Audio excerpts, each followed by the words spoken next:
Today, our workshop is on mobility. Mobility applied and related to the aging population. We started the series with a home, age-friendly, living longer independently. Then we went on to design for products and services. And on the 22nd of April, we'll hold our last workshop on dementia. That day, we will also know who the winner of the Innovation Prize is, and it will be announced by our ambassador, Hugh Elliott. For those new to our workshops, I am Maria Fitzpatrick, Trade and Investment Advisor at the Department for International Trade in Bilbao. And behind the scenes today, I have Nick Greenwood, our director, and Elene, our colleague, who will be helping and assisting with technology. As an opening remark, I would also like to remind you about our networking session on the 6th of May. So please register and express your interest in what institution, company, research center, person, who you would like to meet. We would like you to benefit from the workshops and for you to get those collaborations and business opportunities going. The Q&A box is open from now, so please do post all your questions and comments on the chat box, and we will open a Q&A and debate after all the presentations. I will ask our speakers after the presentations and pitches to put the cameras on to answer to general questions and generate debate.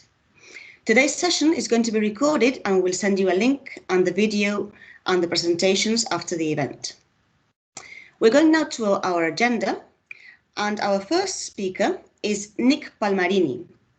Nick is director of the UK's National Innovation Centre for Ageing, which is a world-leading organisation supported by an initial investment from the UK government and Newcastle University to help co-develop and bring to market products and services which enhance and improve all aspects of life for our ageing societies. Nicola has been research manager at the MIT IBM Watson Artificial Intelligence Lab, a $250 million academic industry partnership for the responsible advancement of artificial intelligence. Nick's experience is in research of supporting older adults' autonomy and independence, leading a global team to develop human activity recognition techniques dedicated to older adults based on artificial intelligence applied to Internet of Things data. He's an author, teacher, applied research scientist, and his main areas of research are loneliness as accelerator of physical and cognitive diseases, ageism, aging and economic factors, aging women and workplace, ethics, and artificial intelligence. The work of his teams has twice been awarded the Computer Honors Award at the United Nations for Aging Initiative and received the Disability Matters Marketplace Award. And I've got Nick here on the line with me. Good morning. I know there's lots more I could say about you. No, come on. So boring. Okay, so the floor is yours, Nick. Maria, can you only tell me when I show the slides if you see them, right? Because every time I work with Teams, I have a problem. Just tell me if you see this presentation. You do? I can, yes. If you can put it on, that's it. Perfect. Okay. Thank you. Thank you, Maria. Thanks for inviting us. It's such a pleasure. I'm sorry for the boring presentation. It's a matter of wisdom, as we say, not age.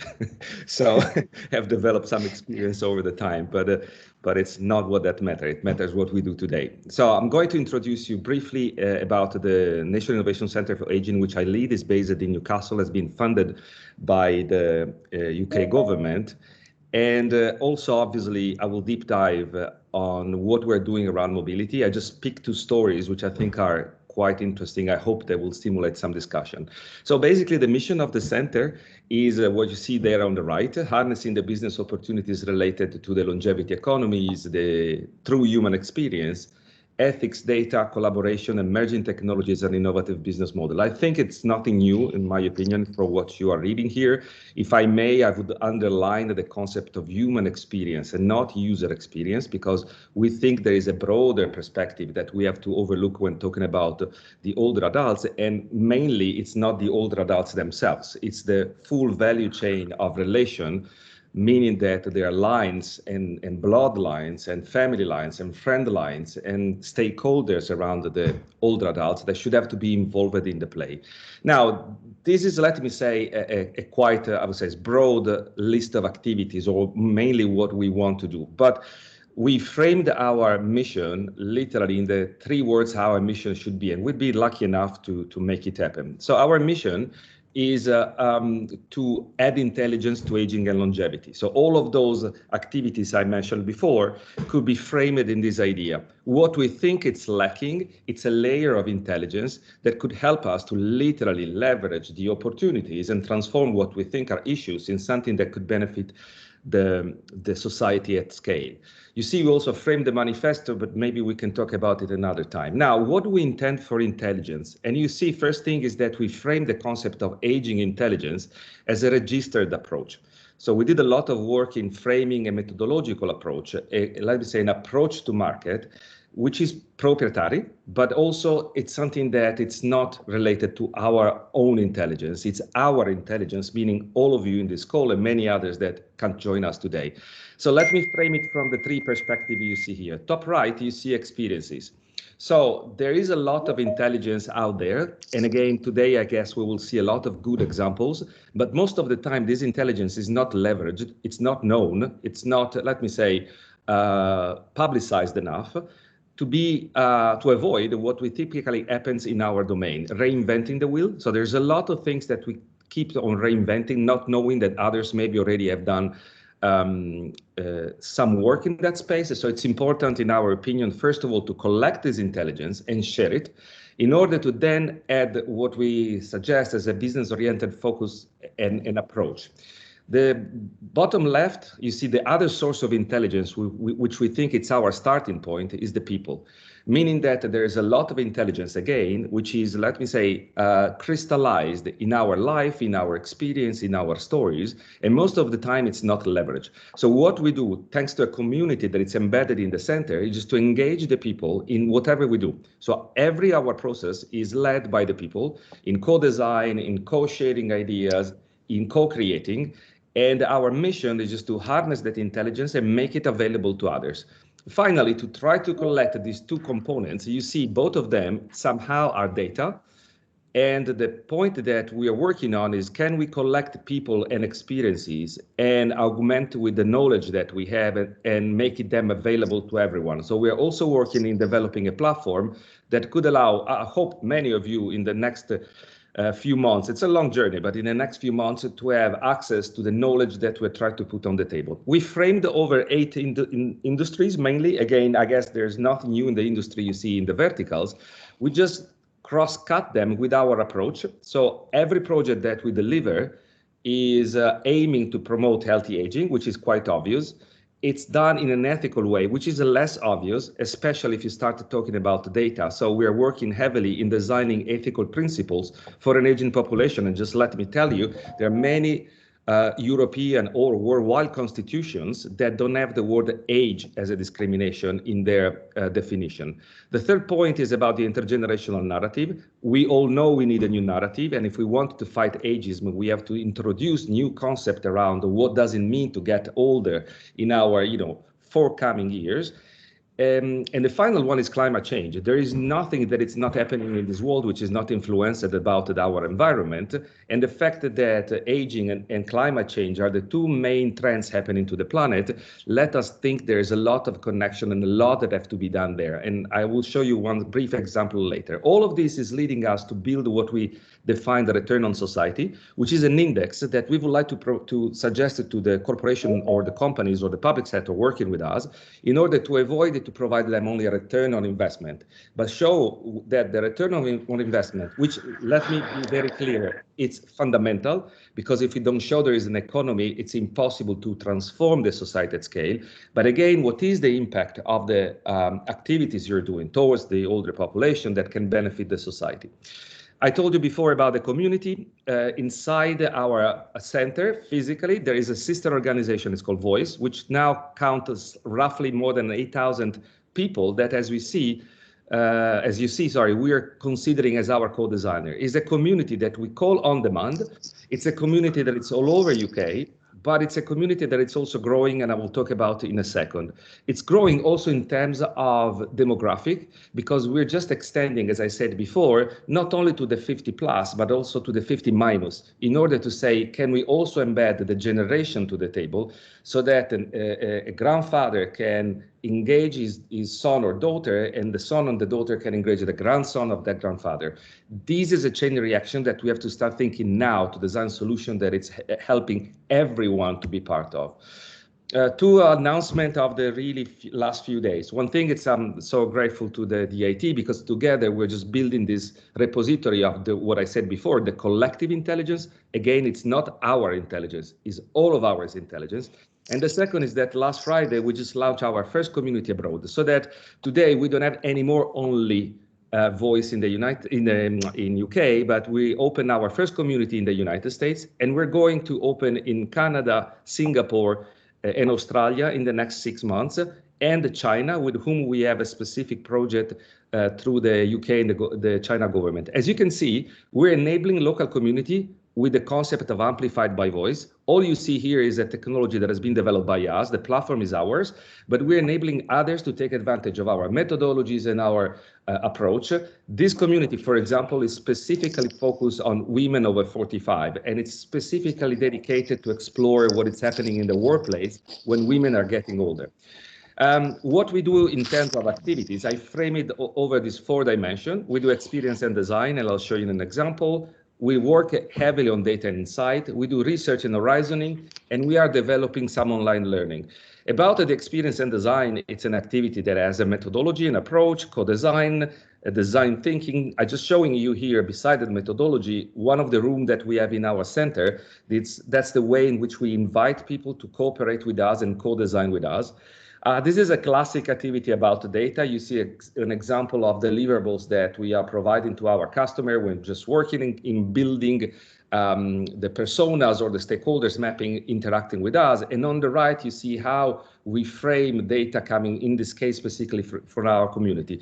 Finally, you probably have read the word horizoning before. Horizoning is another proprietary type of approach that it's a sort of a report that is showing what's happening in the next 10 years involving the community, meaning that we expose the community to meaningful innovation, and we ask them to provide, what do you think is going to be in 10 years, this technology? How do you think it could benefit yourself? So it's a sort of a flowing analysis of the market and the innovation, filtered by the opinion of the older adults. Now, about mobility, I just, as I told you, selected 2 projects. But before getting there, what we mean for mobility in older population.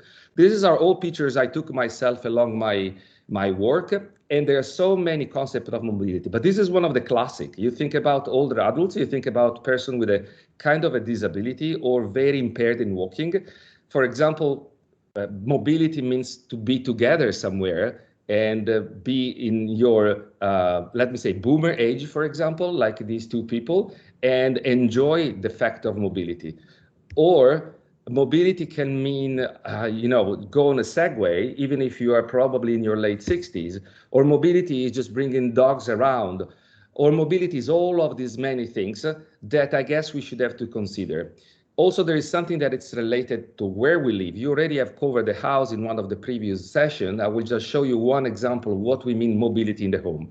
Now, 3 projects we are running right now. That's something that we have brought from the United States to Newcastle.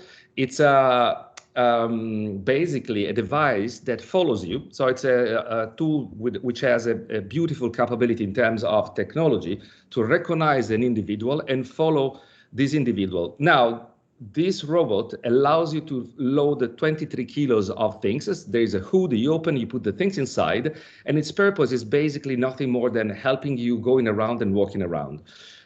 It's interesting what people think about it. So we started making our test just to understand, is something that could be feasible for the older adults? What could be the use cases? Do we think our cities in the future will see this type of device?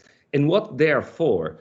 And that's something, I guess, that speaks more than everything else. So we just start inviting some of our community and play with it. And just use it. And that's the feedback. So people really think that this type of technology could become part of our daily life. I have no idea if the video will show, but basically this is how it works, okay? So I think what it's important is thinking about the use cases. And you have very functional use cases. So literally you can use this thing to bring your grocery when you go around. Or there are, let me say, what we call side effect use cases. For example, when you walk with this thing, someone stops you by design, because it's pretty strange to see people walking around sidewalks with a robot following them, meaning that we realize this is a fantastic quote unquote icebreaker, helping people to feel less isolated, because then people start talking to you. And also we're obviously working on finding ways in introducing this type of objects. With a model like a fleet, you can pick one, you can do your grocery, you can come back home and someone else can buy it. So we're exploring all these things right now in Newcastle. And I think it's quite interesting to see how this could be applied in several different contexts. The second point, it's about what do we mean for mobility and climate change? We hope, because we're working heavily to make it happen, to be part of a project in redesigning what are the on-street charging for electric vehicles. Now, electric vehicles are coming. We can't stop it. It's something that is going to happen in the next few years. Many countries will sell only electric vehicles pretty soon. And the first buyers of electric vehicles typically are the boomers. Now, how are the charging stations of the electric vehicles? Just to mention one of the many possible use cases. How are these charging stations? Are designed for an aging population or for maybe person with eventually certain disabilities? And that's something that connects aging, longevity and climate change, as I was trying to say before. Finally, what I mentioned before about moving and mobility inside the home, one of the projects that we have delivered this year, it's a fantastic story, honestly, because from scratch, we designed the kitchen. You see, it's mounted in our workshop room in the Catalyst in Newcastle. It's a kitchen that has been designed with the purpose to follow you over time, meaning that you can have some needs in your 20s when you have children, and you could have different needs when you are in your 60s, 70s, 80s, in your progress of life. It's called the intergenerational kitchen. And it changes. So basically, you have spaces where you can put your legs, for example, that can come up and down and can change the shape based on your need of mobility. So it's also something related to mobility. And you could see we can develop innovation in mobility, basically in every field that we face. Finally, this, I think it's what is our really, I would say, is probably best superpower, quote unquote, which is connecting the dots behind. Probably you've seen the robots before. It's connecting the dots, because not necessarily that robot has been designed for the older adults.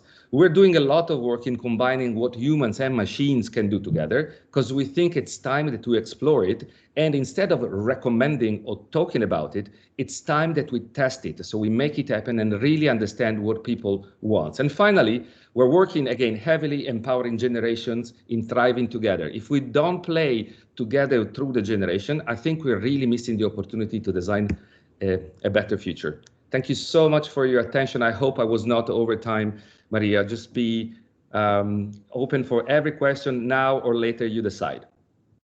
Thank you very much, Nick, for your presentation. Incredible. I want one of those robots. Look, anytime, because one of the ideas is also to engage who else would like to play with us in exploring this thing and see from a different cultural perspective, which is crucial, because aging is not happening in Spain, in the País Basque, or in England. It's happening all over the world. So if we can collect the feedback from other cultures, we can learn different ways on how we can benefit from different cultures how they're aging. And you know, it's a global play. That's precisely the idea of these workshops. So after Canada, Singapore, China, and you mentioned one more, Basque Country. Canada. Okay, thank you, Nick. So we're going to go to our next speakers, we've got Andrew Cockburn and Natalie Record from the Connected Places Catapult. And the Connected Places Catapult is the UK's innovation accelerator for cities, transport and places, looking at physical and social connectivity with a strong focus on healthy aging.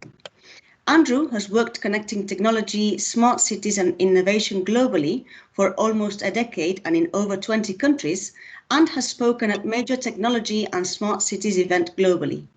He set up and ran the UK government's technology and smart cities export team and worked with the UK technology and smart city ecosystem to help them win business, build partnerships and enter new markets globally. More recently, Andrew has been working with cities to look at how innovation in procurement can support the development of homegrown solution providers to allow cities to create the right companies, jobs and skill sets for the future. Natalie, whose face may be familiar to you from our first workshop, is Housing Innovation Team Lead at the Connected Places Catapult. She specialises in the digital transformation of the built environment sector with an interest in how human-centred design, innovation, policy, data and sustainability can be leveraged to deliver better outcomes for people, places, health and well-being.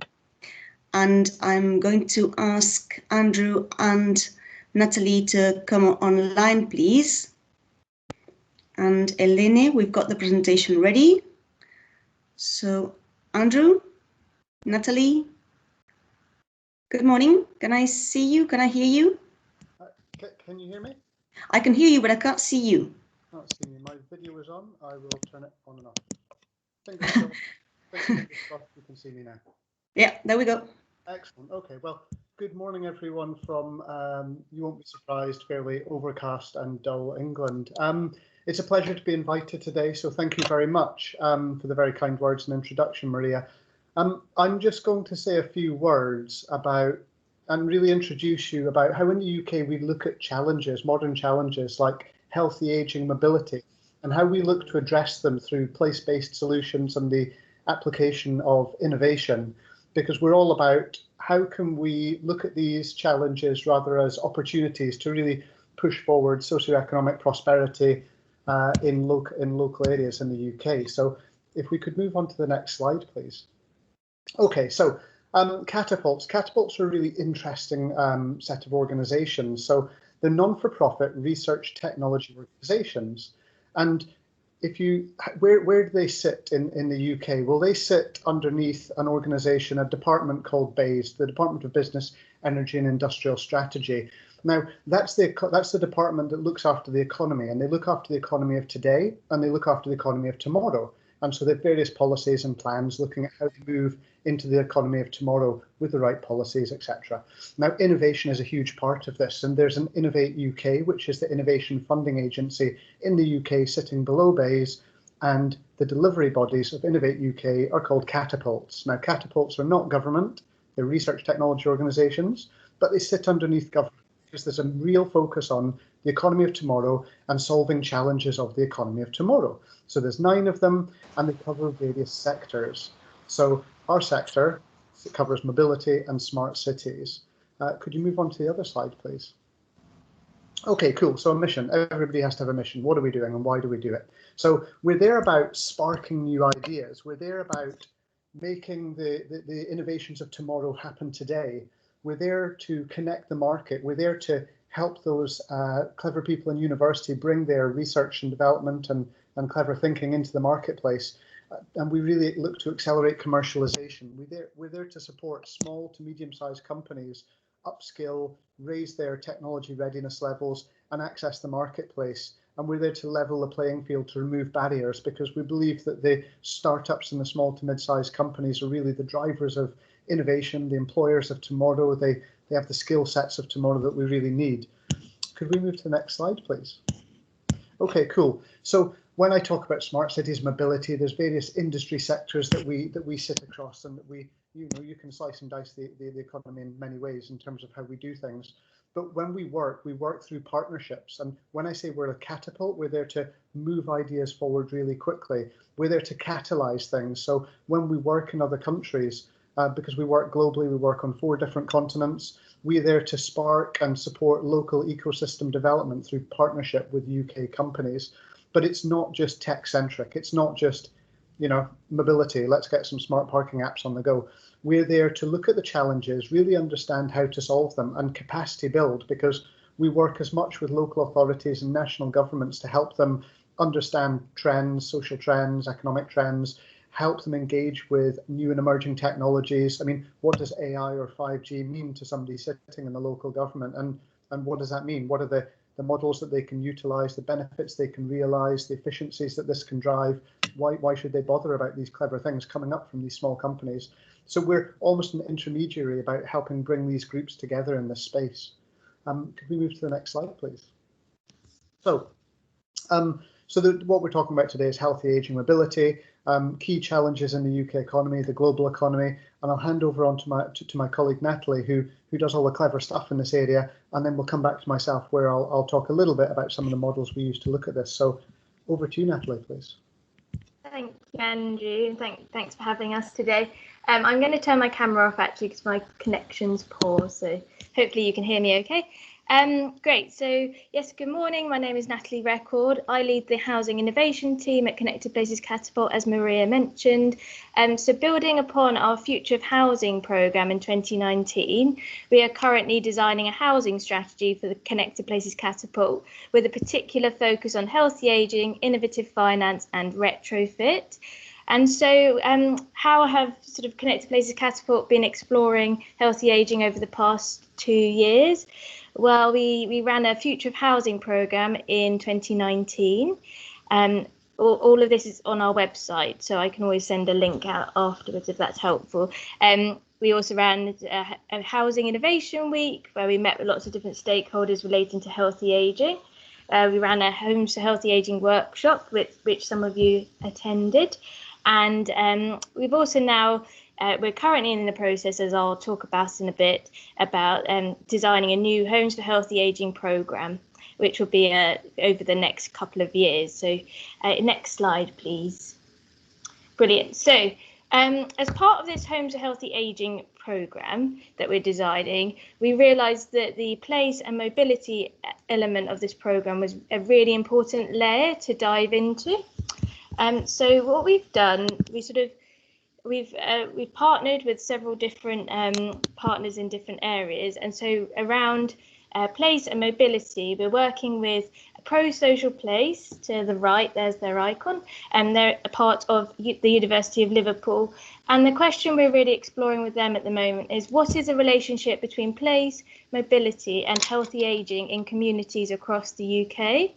We're focusing on the UK in this context, but I think a lot of the lessons are very relevant across Europe and internationally too.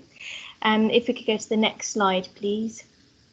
So part of this work, we sort of had to zoom out a bit and actually also, you know, look at what is mobility in the wider context.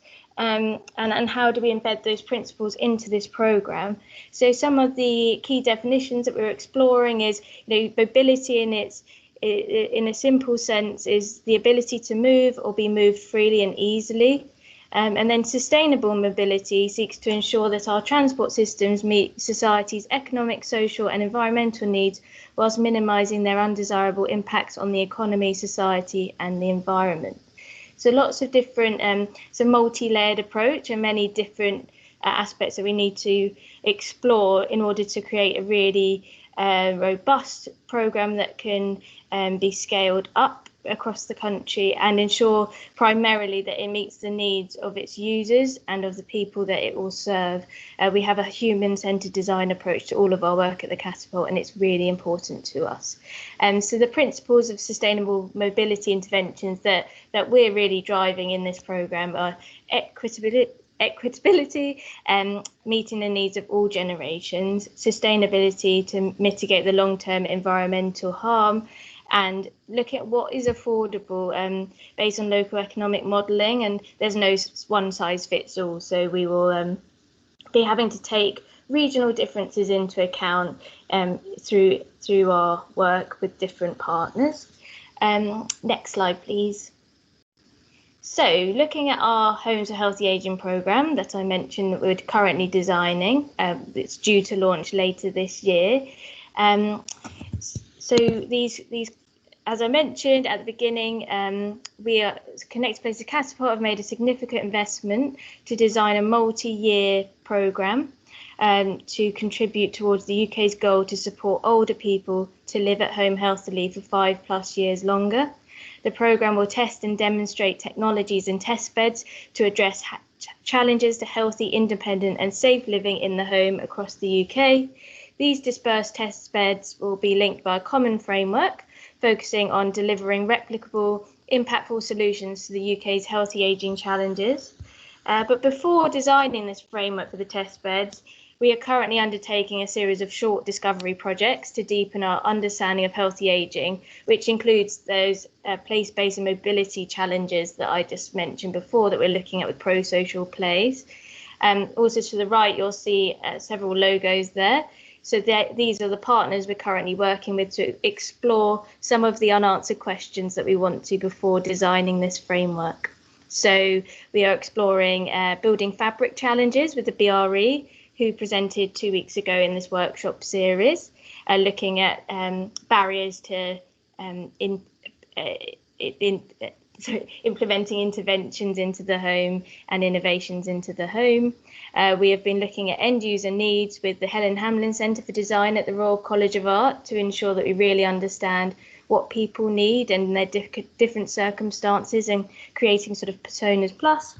We've also been working with Projects by IF, who have been helping us to explore data governance and ethics to take into consideration in our framework.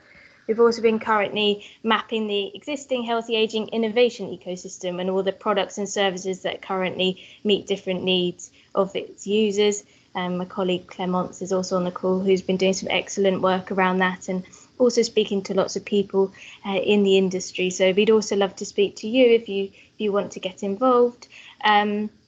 And we will also be releasing these insights from these different pieces of work over the next coming months to share our insights. We'll be using the outputs of this research to make some fundamental decisions about how to roll out the programme, such as selecting testbed locations and designing the overarching framework. We'll also be designing a playbook to aid the sustainability and transfer of knowledge from the programme to support future healthy ageing pilots beyond the lifespan of the programme. So I know we're against time, so I'll just scoot through the next couple of slides. Next slide, please. Brilliant. So just a quick overview of how we're approaching and how CPC approach designing a healthy ageing programme, which as I said, we currently look at the UK, but it could also be applicable to Bilbao or other places in Europe or other countries internationally, as we all share similar problems. So to design healthy ageing interventions with embedded sustainable mobility principles, we use our in-house user research and domain knowledge expertise to define what the key healthy ageing challenges, including place-based challenges that need to be overcome. We convene key public and private stakeholders and ecosystems to understand the co-beneficiaries of a healthy ageing intervention and convene innovators and SMEs to trial new innovations that meet the user's needs. We design impact assessments for monitoring inputs and impacts, seeking equitability, sustainability and affordability for the users. We design testbed frameworks to test and demonstrate innovations and interventions, and we monitor the impacts to design a replicable model that can be scaled beyond the lifetime of the programme. And to the right is a really an image we're working on with as part of our place-based work with Pro-Social Place, so I give them credit there. But these are some of the layers that we're exploring from the place and mobility side.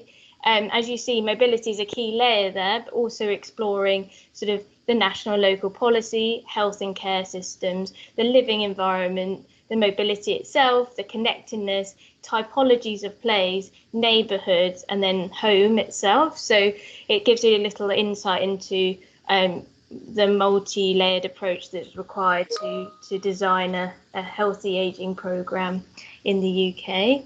And then finally, just a quick slide here. Next slide, please. Great. So just a quick overview of perhaps how some of the sustainable mobility principles would apply to designing healthy ageing intervention design in Bilbao. So looking at the equitability, sustainability and affordability, some of the questions would be around what are the needs of healthy ages in your city and surrounding towns and villages? What are the environmental needs that need risks that need mitigating in the place, your city, town and villages? And where are you looking to make a transport related intervention? And affordability, I put that in inverted commas because it's always quite subjective, but what is the cost point of travel that would make it accessible for your healthy ages in your city and surrounding towns and villages to be able to use the local transport systems in a healthy ageing intervention? So thank you. I think I'll pass back to Andrew now. Excellent. Thank you. So very quickly, rounding this off, could we go to the next slide, please? Okay, cool. So, answering that age-old question of why do we do all the clever stuff that Natalie ran through, and how does it connect with that, economy of tomorrow and socioeconomic prosperity? So, as I mentioned, it's very much about making the innovations of tomorrow kind of happen today, and it's very much about seeing and believing. And Natalie mentioned the test bedding model, and I thought I'd put this up because it's highly relevant, because it's test bedding. I guess there's two ways of doing it. There's one to test and trial things, and there's another to bring innovation into supply chains of infrastructure projects. So this was very much a project for Amey, who are owned by Ferrovial, and this was about clean air in the urban environment. And for this large organization, they wanted to test and trial and find out what's happened and see and feel. And what the teams at the Catapult do, they're able to deploy these solutions in real world environments. They put the business models, the metrics, they showcase the efficiencies that can be derived, and we kind of help bring people on the journey to upskill and capacity build the sponsors of test beds like this. So in this case, it would be Amey. In other cases, it's local authorities, national governments. And it's aimed at either bringing that really early stage research and development to commercial reality and showcasing it works, or it's about showing these startups and SMEs have solutions and products that these larger corporates or the local governments and national governments can and should be using, as opposed to defaulting to the same old large corporate solutions in these areas. And they're very much challenge based and place based. So it's solving a problem, and by solving this problem that in a commercially viable way, it brings innovation into the economy. And what that does for these startups and small to mid-sized companies, they get sustainable, real good contracts. They're able to grow in the place that they're test bedding. So when you look at places like Spain or London or the UK, often you'll get the brain drain of everybody being sucked towards the capital, all these clever companies. But when you deploy test beds like this in local areas to solve local based challenges, maybe in mobility and healthy aging or in clean air, you can get the local companies involved and hopefully winning contracts, sustainable contracts, and making the place sticky. So you're able to bring innovation into the local economy and really support and stimulate that local ecosystem that I mentioned. And we'll do this often around the world, where we'll take UK companies and partner with local companies to solve these challenges. If we can go to the next slide, please. And so this is a very quick slide. We'll share the slides. I won't run through it, but basically we're outcome based. All the projects we do, there's real metrics. Real companies are created, real contracts are won, real companies grow, get better, investment goes into them, etc. Could we go to the next slide, please? So very, very quickly, another way of doing this is HS2, a large infrastructure project in the UK. You can also take that test bed model, you can tweak it to make it more of a lab-based, and you can plug it into infrastructure. So if you're doing urban redevelopment and regeneration in a place like Bilbao, you could say, great, well, we're going to be spending all this money, we're going to be looking to achieve all these things. But also what we could do, we could look at solving real challenges of the economy of tomorrow, like healthy aging, mobility. We could look to put specific programs in place to support the clever people coming out of the local universities to commercialize their research and development. We could bring in local startups and SMEs and really test and trial and showcase that they could be delivering on these big regeneration projects or big infrastructure projects in the local area. And we could be partnering with UK partners to help kind of make these the solutions to the challenges really happen. So we plug these sort of models into programs like this because it's pointed in a commercial direction. It's about bringing these innovations to commercial reality in a commercially viable way that then comes in and everybody's a winner in that space. Could we move on to the next slide, please? Okay, cool. Another quick slide, we'll share them, but this is the HS2 Accelerator program going through its first cohort. companies are in, and real stuff's happening on the ground, which is really nice to see. Could we move to the next slide just as we wrap up? Okay, cool. Mobility. I couldn't mention, we couldn't present on mobility without talking about our Intelligent Mobility Accelerator with Telefonica. It's our longest running accelerator program. And this is really interesting, where we do a lot with data. Telcos collect lots of data. A lot of that data is kind of quite useless and they don't really have any need for it or don't know what to do with it. What we do, we have structured sets of programs where we allow innovators, startups and SMEs to play with this data, to use it, to either refine their solutions or develop new solutions, and then partner with organizations like Telefonica to deploy and bring these things to kind of commercial reality. So this is a really interesting program where we look at new applications of mobile data in the mobility space to look at new business models, new solutions in the urban space. So it's really interesting. And I'd say we'll share the details of the slides after. We'll share our website, and you can look at the various projects that we do in terms of supporting local authorities, national governments, small to mid-sized companies and universities. And we're really active around the world at taking these programs and kind of supporting local ecosystems as well. So if you can go on to the last slide just as I finish, please.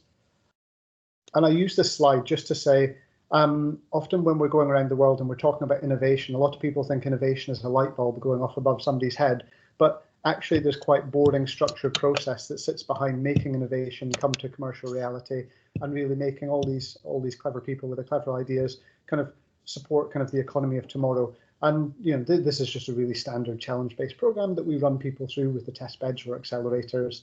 So there's, if you get the structures and the processes and the programs right behind these things, you can really make really clever things happen and sustainable companies in a local place, which is very much what the Connected Places Catapult's about, as we're very much challenge-based and we look at the economy of tomorrow, the opportunities and challenges we see in the areas of healthy aging, mobility, etc., and how we can help kind of contribute to solving them.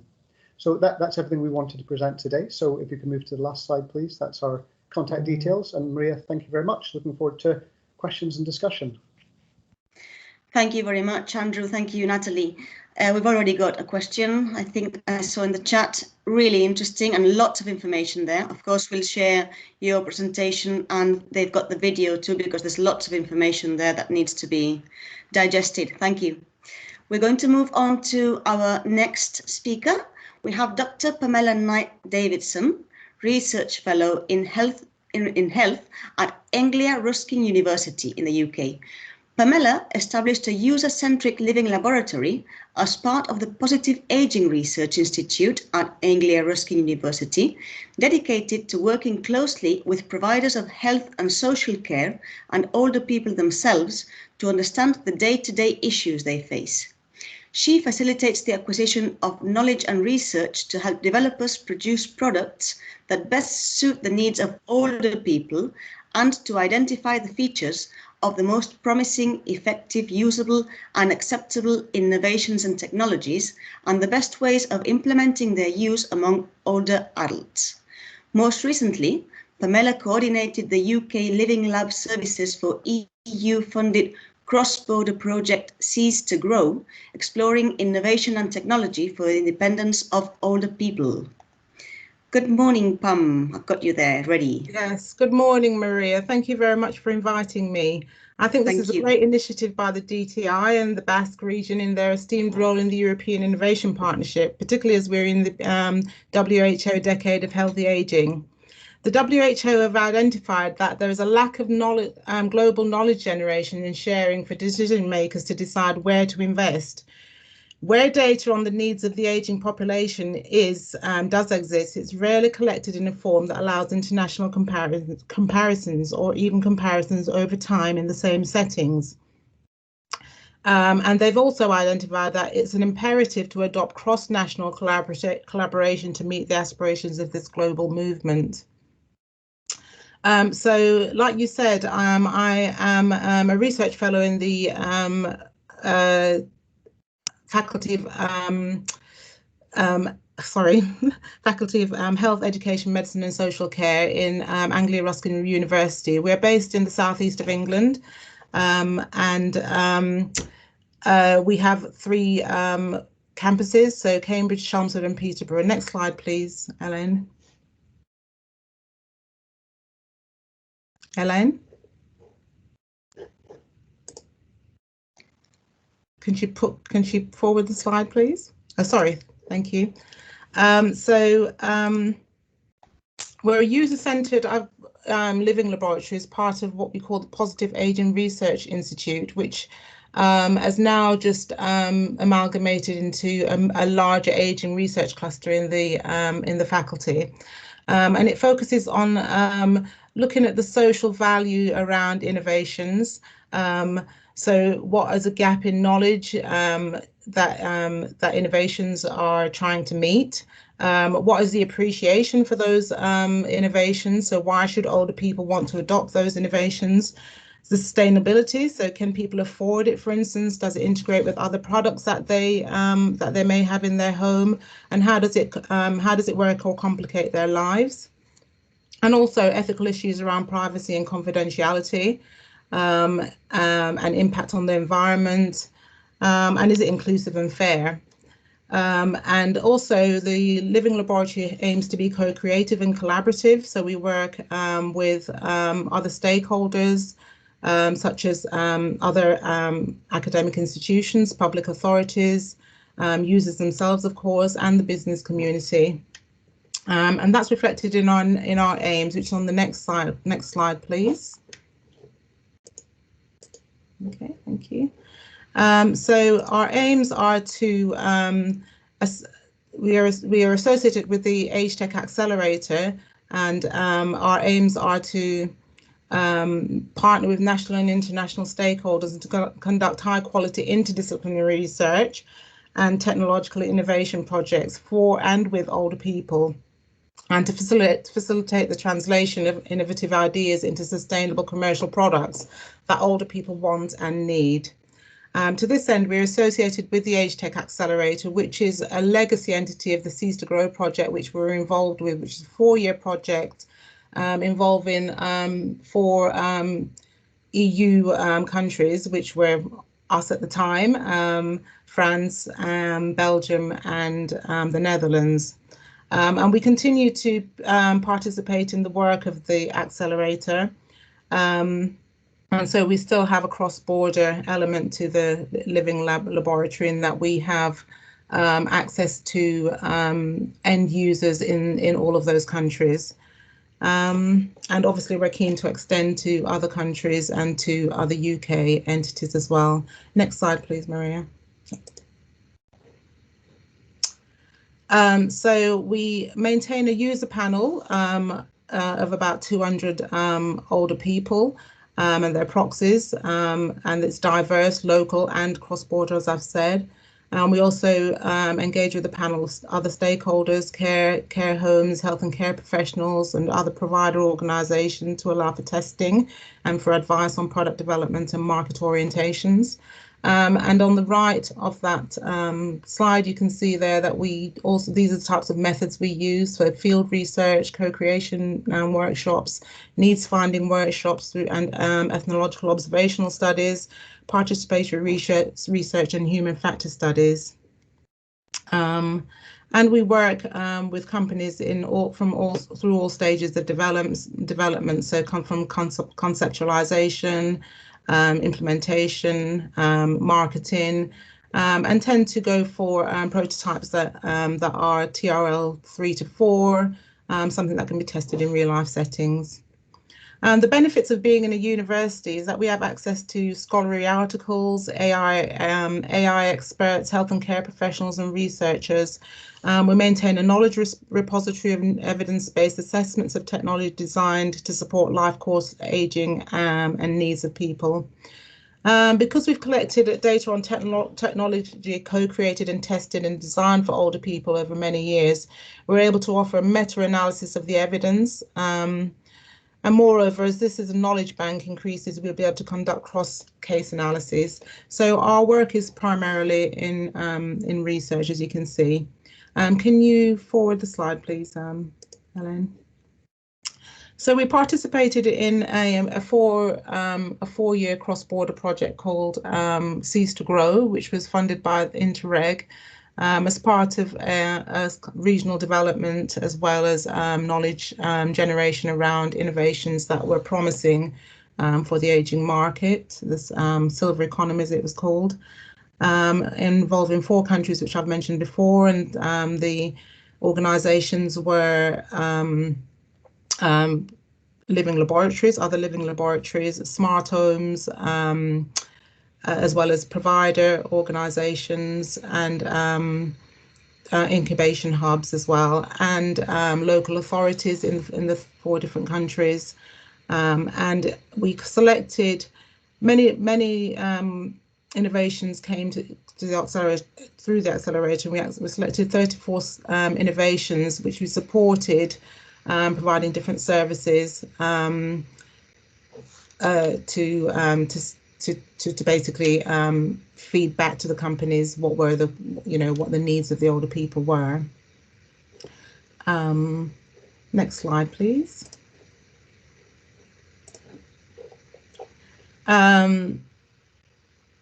So it coincided with the ongoing UK Industrial Challenge Fund, which the Grand Challenge within that is positioned as a response to the challenges of aging population, including an increase in the age dependency ratio and the economic costs associated with that, caused by the needs of additional care and support that might result from loss of independence. At the same time, it suggested that an aging population presents an opportunity for economic growth, and through the creation of jobs and the buying and selling of goods, including technological products for the silver economy market. Next slide, please. So these are some of the outputs of the Seeds to Grow program. We've conducted a market study, a route to market tool and strategic guide, and I've just got some links there if anybody wanted to go and have a look at those. Next slide, please. So turning now to the theme of mobility, through this, what we've been doing in the Seeds to Grow project primarily, we know that one of the 7 ways in which it is one of the ways in which innovation can help to attain longevity.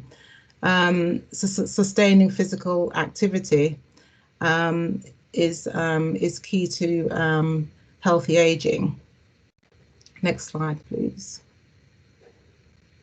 And this just presents some important recommendations from one of the leading age charities in the UK, Age UK, and they recommend older adults participate in at least 150 minutes a week of moderate intensity activity.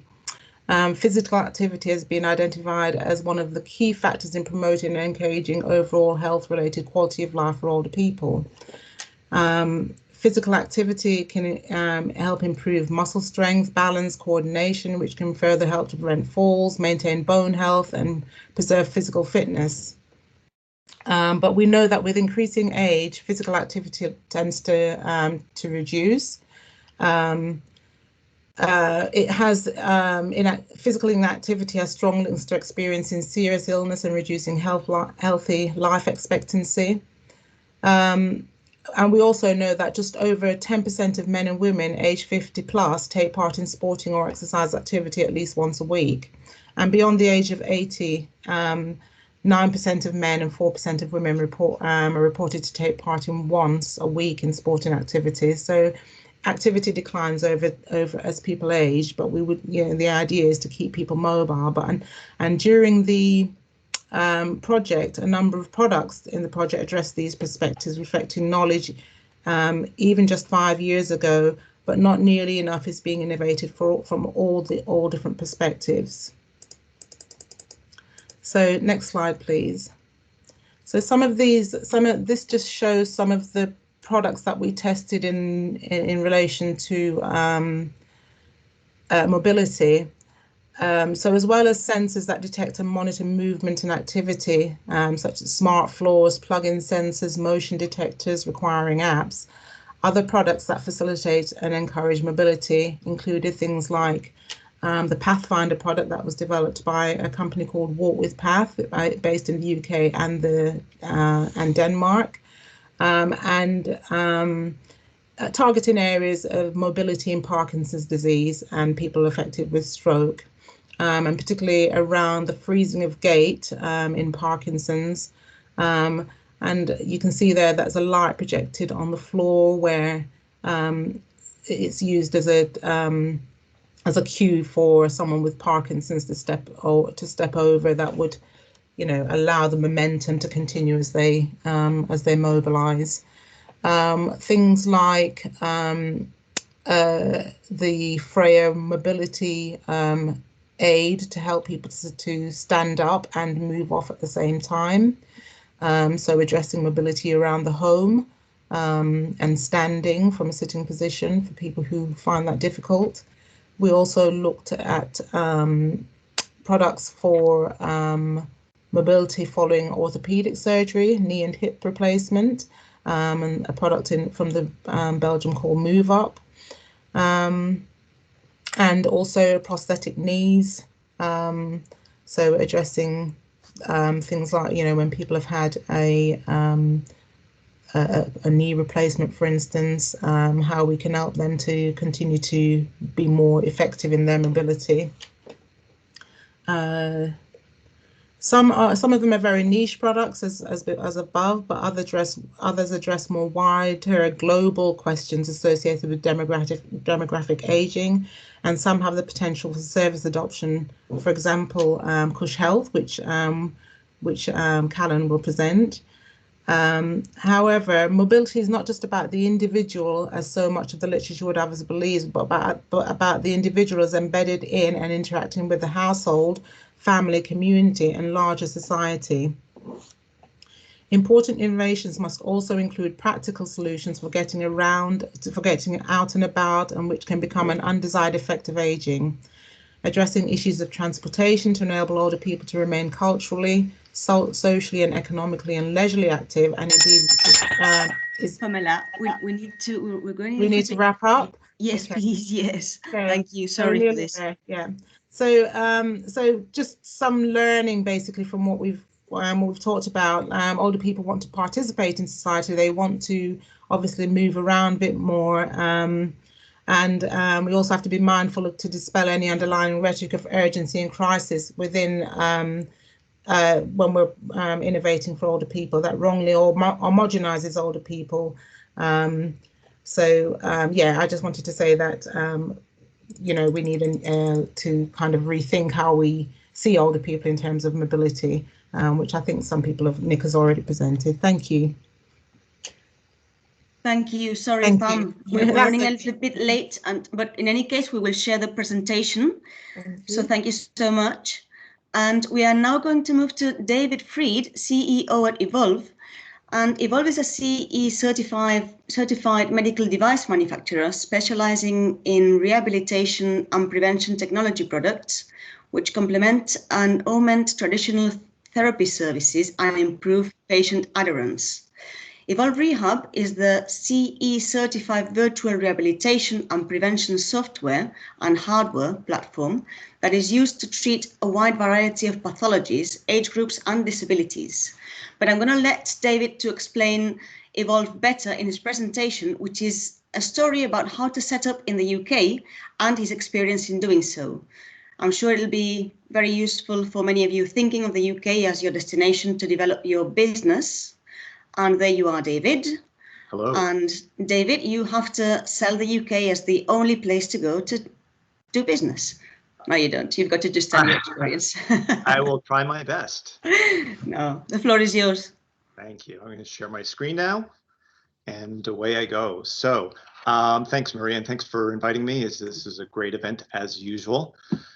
So I'm going to talk a little bit about our experience getting from Bilbao to London. Now you'll see the trajectory of actually that airplane is what you feel like when you actually fly into Bilbao. So that's just a warning for some of you who want to come to Bilbao. And I sort of called this a survival guide, and you'll find out why as I sort of go along here. So a little bit about what we do, and as Maria told you, we specialize in rehabilitation and prevention technologies. We are actually a spin-off from a larger company. We spun off in 2018 from a company called Virtualware, which is quite well known in the Basque Country. They started in 2004, and they specialize in virtual rehabilitation, interactive technology, so on. Our solution, Evolve Rehab, is our CE certified virtual therapy platform, and we combine virtual reality, motion capture, and gamification. And basically, our idea is to make rehabilitation, therapy, prevention activities fun, engaging, and have people do a lot of it. It's being used in clinical and hospital settings, in residential care homes as well, and directly in the homes of patients as well. So we developed all of our solutions and all of our technology with rehabilitation specialists and patients. We're very patient-centric, user-centric.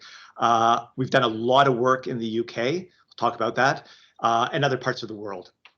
Really, it's being used by a whole host of neuromotor and age-related conditions, stroke, a lot of stroke, multiple sclerosis, Parkinson's, and a lot of stuff we're doing now with fall prevention. It's being used all around the world in over 300 hospitals and rehab centers and care homes and in 20 different countries. And it's been used for telerehabilitation in 10 countries. I'm going to get into that as well, what we're doing in the UK. So we started back in 2011. I got involved in 2013, but VirtualWare, our parent company, opened up their first office, international office in London in 2011 with this naive idea that they were going to, basically, take on the British market and succeed right from the start because, well, they're very well known here. And so why won't we be able to do, get a lot of work there in the UK? So 2011, I just want to give you this timeline because it'll give you an indication of how long things took for us really to take off. So from 2011, 2013, absolutely nothing happened for us in the UK. They had hired a Spanish chap there living in the UK. He tried to basically sell things based on a PowerPoint. We had no projects there. That didn't work. They called me in. I sort of parachuted into the UK because I had actually lived in London for a while. And they asked me to basically take over as the UK manager in the VirtualWare. I quickly found out that you might be a big fish in a small pond over here, but you're a very small fish in a very big pond over there.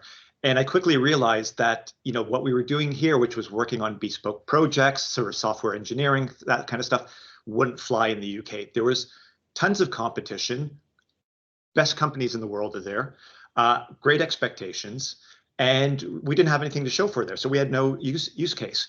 So what we quickly found out was we had to figure out, plan B, as we said. Now, we were lucky enough to meet Maria as well at sort of that time in 2013, and she gave us great support from the UK consulate there here in Bilbao, and she put us in contact with some folks at Tech City in London, who opened the door to an accelerator from UCL, which opened the doors to Microsoft and working with UCLH, University College London Hospital, in 2014. So from that one small meeting with Maria, a lot of doors started opening, and basically, we've had some really important wins. It took a very long time. We really didn't have our first project until 2015 when we began selling our virtual rehabilitation solution. So we began to sell an out-of-the-box solution, healthcare, instead of trying to find bespoke software engineering projects. And that made a lot of sense for us. And it worked out quite well. And it really opened, again, a lot of doors for us. We worked on our first virtual reality project with King's College in 2015. We started participating in a lot of events. We participated in the UK Stroke Forum as well. That began opening up doors for us as well. And that's when in 2015, we started getting our first NHS contracts, usually through the back door, so charitable funding. So we didn't get any, procurement driven projects, but that is another story. Then we started working with the University of East Anglia in 2016. So we started an NIHR, which is the National Institute of Health Research project with the University of East Anglia. We started doing co-funded PhD studies with the University of East Anglia. We began a project with Jaguar Land Rover for a robotics for children with cerebral palsy. And then we began collaborating with Microsoft UK in 2016. And from there on in, we started doing quite a few projects. So right now in 2021, we've done telerehabilitation projects. We've launched our fall prevention program there, speaking about mobility. And, we're actually seen very often as a UK company, although we're based in Spain. One of the things that we're known for, sort of pioneering virtual rehabilitation and prevention in the UK. So we've worked with quite a few trusts. and universities in doing so. So we're fairly well known around that. And that's really helped us open doors around the world. The UK is a great gateway to Asia, to the Gulf region. So a lot of projects that we've done in Dubai, for example, or in Saudi Arabia or in Hong Kong have come into play really because of what we've done in the UK. Just wanted to show you an example of a project. This is actually from Winchester. This is a gentleman who's using our system for an NIHR funded project. This is for telerehabilitation for chronic stroke survivors. This gentleman has great problems with mobility. He's been using our system for the past 5 months, and he's gone from basically not being able to stand for 2 minutes to being able to walk around, have greater mobility for up to 20 minutes. And he's basically said that that our system's basically changed his life. And so this has been great for us. And so we're really taking full advantage of what we're doing there in the UK in terms of marketing and promotion. So right now, we've been around in the UK since really, I'd say about 2013 is when we really got things started. 2014 is when we began really working, with the NHS. And we have a lot of ambitious goals in the UK. We want to continue our clinical validation of Evolve Rehab through our academic and clinical partners there. The great thing about working in the UK is you still have by far a fantastic system in the NHS. It's world renowned. It's the jewel in the crown. And then you have amazing universities and amazing clinicians there. We want to continue co-developing products there with the researchers that we've worked with the clinicians and the users, the patients, because we're getting great feedback from the patients themselves. We're really beginning to introduce our fall prevention program there. So we want to get a little bit more traction there. We'd love to break into the NHS. That's a challenge. Most companies would like to do that as well, but we're making headways there. We want to really expand telerehabilitation in the UK because we see there's a huge need, especially because of COVID. And we are going to open our own office because Evolve does not have an office in the UK, and we want to open up an office there in the UK, and Maria is instrumental with that as well. So having said all that, in my experience there in the UK, I wanted just to give you sort of a top 10 list of questions to ask yourself. And this is really for companies that are thinking of going to the UK. But this is also might be useful for UK companies thinking of coming to the Basque Country, because there's a lot of questions that you need to ask yourself.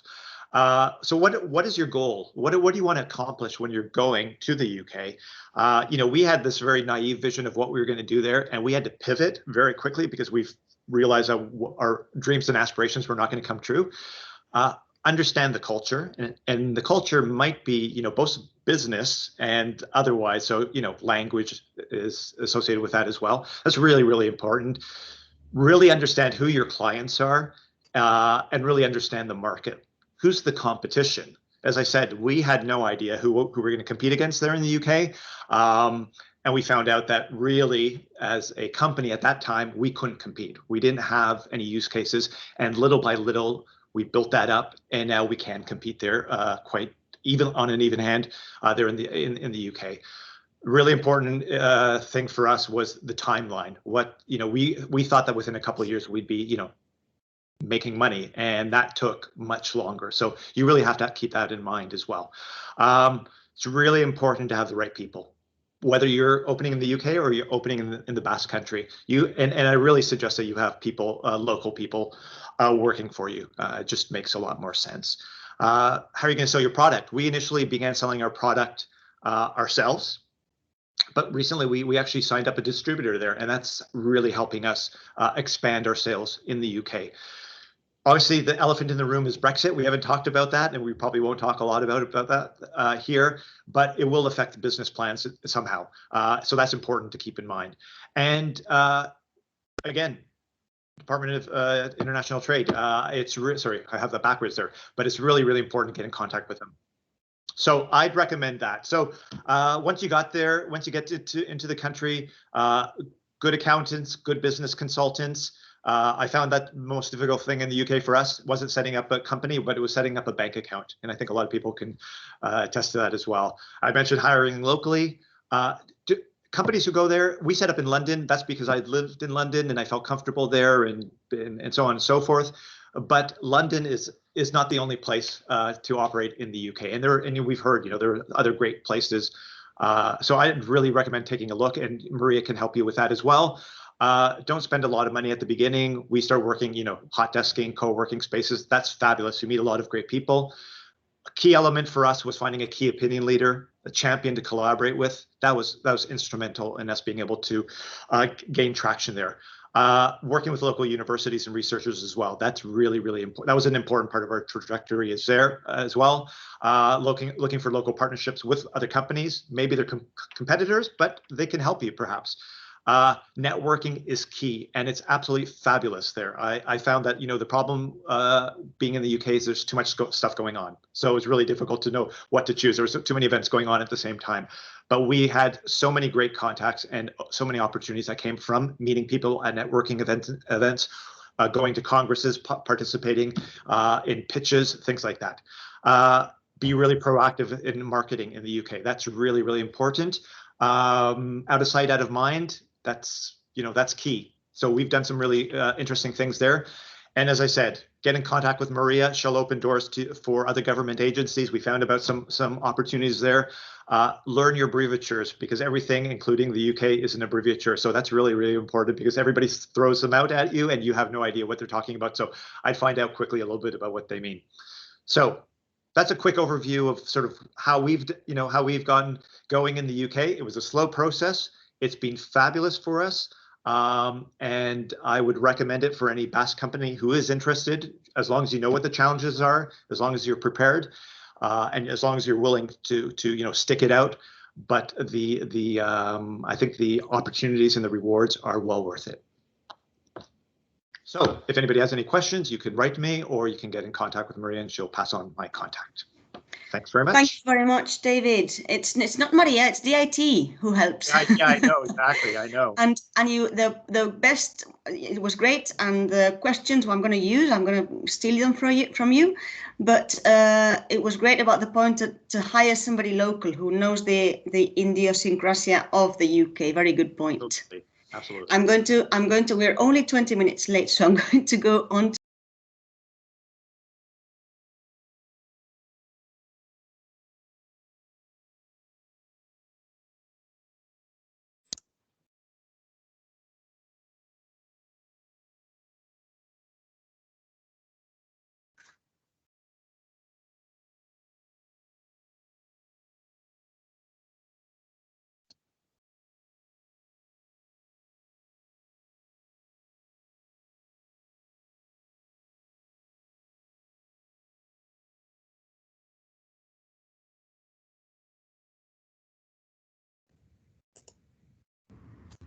Hello, I don't know if anyone can hear Maria. I think she might have gone offline.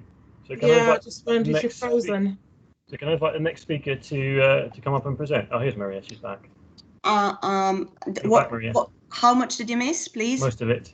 Okay, I'll start again. I'm sorry. I don't know what happened. So as I was saying, we have Aitor, Head of Architectural Design at Matia Institute. Matia Foundation is a non-profit organization and a reference in the care of elderly and dependent people, and Matia Institute is the unit dedicated to the generation of applicable knowledge and its dissemination in society. Aitor is located between San Sebastian, Copenhagen and Madrid due to his collaboration with the Danish Building Research Institute and his teaching work at the Danish Institute for Study Abroad. Aitor is a specialist in aging, and his actual research and professional interests are focused on housing challenges related to the aging process by addressing them as a great opportunity for enhancing the domestic space quality for any age and disability. So, Aitor, have I got you online? Hi, Maria. Good morning. Hi. Shall I start? Please go ahead. We're only 24 minutes late, so no pressure. I will rush, no worries. Thank you. Can you see the screen already? We can, thank you. Okay, great. Well, first, thank you so much for inviting me. As Maria said, I'm an architect, and I'm here actually to share with you one of the projects we are building actually in San Sebastian. I will try to focus more on the mobility perspective of it. But first of all, I will just like to introduce a bit Mattia Foundation. As Maria said, we are focused, or our mission is helping people with disabilities, and more specifically elderly people. We are a non-profit organization with more than 130 years old. And actually our main focus is on how to support continuity on the care itinerary, which is something that in Spain we can see how it's kind of different steps, and we are focusing on how to make it more smooth and helpful for the people. So with this focus, we have different, or we offer different services, both in the community, for example, like care assistance and help. We work with the communities, but we also have some social services. We have different nursing homes and daycare centers, but we also, at the end of this itinerary, we have a hospital focus mainly on aging. So we have these sanitary services as well. Within this itinerary, we also have a research focus, because as Maria said, we have also a research institute where different professionals, unfortunately, I'm the only architect for the moment, but all my colleagues, the rest of them are psychologists and sociologists. So we have been developed a lot of knowledge and sharing that knowledge in order to improve elderly people's lives. And what we do actually is apply knowledge, because we research, but we have the opportunity of implementing many of these research within the different nursing homes and daycare centers that we have. Right now, we are building different projects. We have a project of lifetime homes, which is what I'm going to share with you today, but we also have a new care homes concept, and, you know, connected to both of them, from a architect and urban perspective, we also focus on the urban environment. So focus on these Lugaritz lifetime homes. Just briefly mention that it has been co-founded by the IMSERSO. This is like a social services and aging institute, which is dependent on the social ministry affairs. And it has been funded for being an innovative project. It's designed and under construction, but it still has been part of a participatory design process, and still is. We are kind of asking the people that might be living there. We're asking the community. We're asking experts. So this is based on users experience. Sorry to interrupt. We can only see the first slide. I don't know if you are running through the slides, and also if you can make them bigger. Well, we have missed. We are still on the introduction slide. So I was wondering. Can you see this then? We can, but maybe you can make it bigger, because we can see. This is one of these problems sometimes happens. Let me. Maybe in the Zoom, I can see something that says visualización, then Zoom. Yeah. No, that's too. Can you see it like this? That's better. Better? That's better. Yeah. Oh, okay. Thank you. Sorry for interrupting. Well, yeah, it's fine. I'm glad you did. Well, I was here just pointing out that this project is in San Sebastian, and we're using a participatory design process where we are interested on the user experience, but also all the research knowledge that we can somehow provide from the research institute. And also, which is, I think, really important, is all the practice and the experience that we have in Mattia. With that, we have designed 54 homes building, but it's a quite complex program, because we also have a day center, we have offices there, it will be a cafe, restaurant. So, and the most important thing is that the idea is to, with this innovative approach, is to create knowledge and help different, from the users to the government, to understand which might be an alternative to the nursing homes and how to help people to age in place. Focusing on mobility, it's in a quite interesting place in San Sebastian. I don't know how many of you know it, but this is a quite hilly city. So we have a challenge here regarding walkable city and mobility. It's also an interesting place because it's merging different neighborhoods. But what we had basically it's two ideas here regarding mobility. One is to create a walkable route that connects the upper part and the lower part of the neighborhood. We are talking about 38 meters difference on height between one part and the other. And also, we are considering this idea of how to create a horizontal link, which basically goes through different parks and links a different park system in the city in order to create a more stimulating route. This is actually kind of a reflection after the COVID and how important it's for the cities to provide quality walkable routes in order for the people to stay in the city and enjoy somehow. Here you have a small diagram of how does it look like. We have to connect this vertical link through 3 different elevators. This is a quite common urban solution in San Sebastian. Is this public elevators that might have a big impact on the environment and the look. So that's why we decided actually to break it into smaller ones in order to work with this impact, right? The main focus, or the user we are focusing, the main approach actually within Mattia, it's a person-centered approach. But more specifically in this project, we're working with dementia. And just briefly, I don't know if you guys are familiar with that, but we're talking about people with kind of problems within the senses, and they are easily disoriented both on time and in space. They have difficulties on seeing in 3D, for example, and recognizing things. So with this focus, we understand that if we design for these persons, we all will be benefit for it. So basically, here you have an image of how it will look like. Now we're under construction, so the structure is done. We're going forward, but still a lot of things to do and to decide.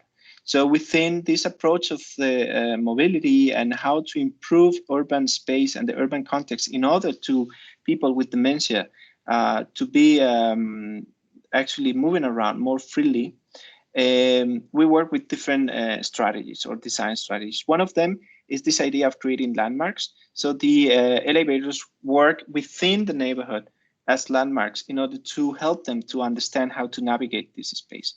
But it's also about once that you are on the elevators, you have to be really easy to understand where to move and how in order to find your way, right? Basically, we are trying to help them with basic design strategies to navigate safer through the space. But we also address the fact that we have to consider how diverse and complex is the persons that might be used this space, because it will be the people that is using the city. So addressing this diversity is important to create different spaces within this route that could offer different possibilities of meeting and staying or doing different activities. And one of the strategies that is really important also with people with cognitive disabilities is this way to help them to understand the space, and the scale has to be domestic. We're talking about a city where there's a lot of housing here. So we are trying to move away from this more institutional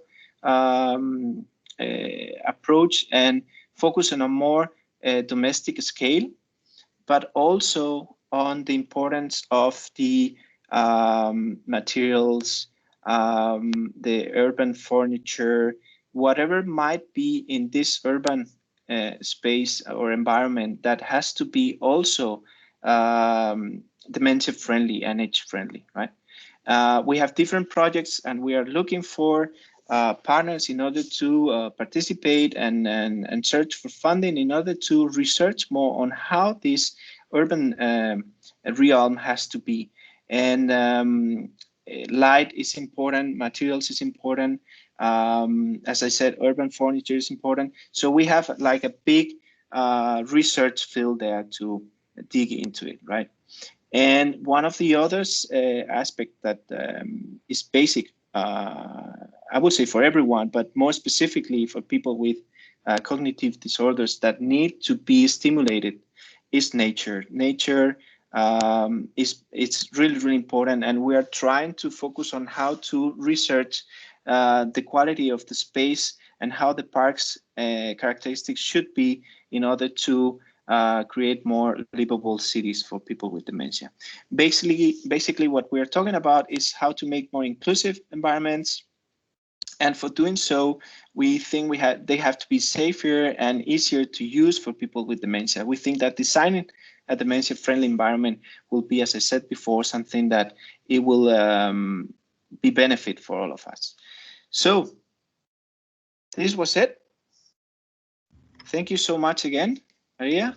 I hope. No, thank you, Aitor. Open to intros and questions, and looking for partners. So thanks for this event. It's wonderful to be part of it. Let's see if we can find you some partners. Thank you, Aitor. Yes. Thank you. Let's go on to Callan. So, Callan Huidge, co-founder Cush Health. Callan trained as a doctor at Imperial College London School of Medicine before starting his surgical training in trauma and orthopedic surgery. He gained a MSc, I hope I've said it well, in orthopedic trauma science with a thesis concentrating on using technology to predict and prevent falls.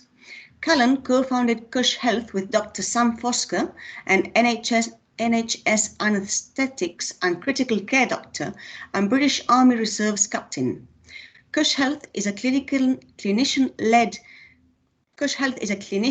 digital health platform that empowers older adults to live happy, healthier and more independent lives. Cush works with community providers and services to try to decrease social isolation in the increasingly socially distant world. You put difficult words for me, Callan, there. Sorry. Good morning. Maria, can you see my slides? Is that on the I can see it perfectly. Full view. It's perfect. Please go ahead. Amazing. Well, thank you very much, Maria, and the rest of the DIT team for inviting me today. As Maria says, my name is Callan. I'm an orthopedic surgeon by background and co-founder of Cush Health. We're a UK SME helping empower active living. I just wanted to start with a quick fact. Once you reach the age of 60 years old, currently, you can expect to spend the majority of your remaining life in poor health. As a medical and scientific community, we're very good at keeping people alive, but keeping patients healthy is a very different problem. And this has far-reaching implications for the economy and society as a whole. And this is a problem that we face every day. Sam and I, as clinician founders, we're compelled to try and do something about this. And we've been working with James, who is a software developer with experience in making large user-based products. The cure is simple, and we've talked about it throughout this morning. Keeping people actively engaged has a significant impact on lowering their risk of chronic diseases, deconditioning, and acute injuries such as falls. But in our experience, it's very hard to actually achieve this, with less than 1 in 3 adults actually meeting the recommendations.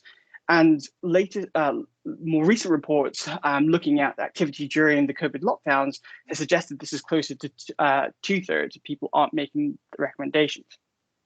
As frontline clinicians, we've seen the frightening consequences of deconditioning in the community and the massive increase in admissions and need for social care in the community.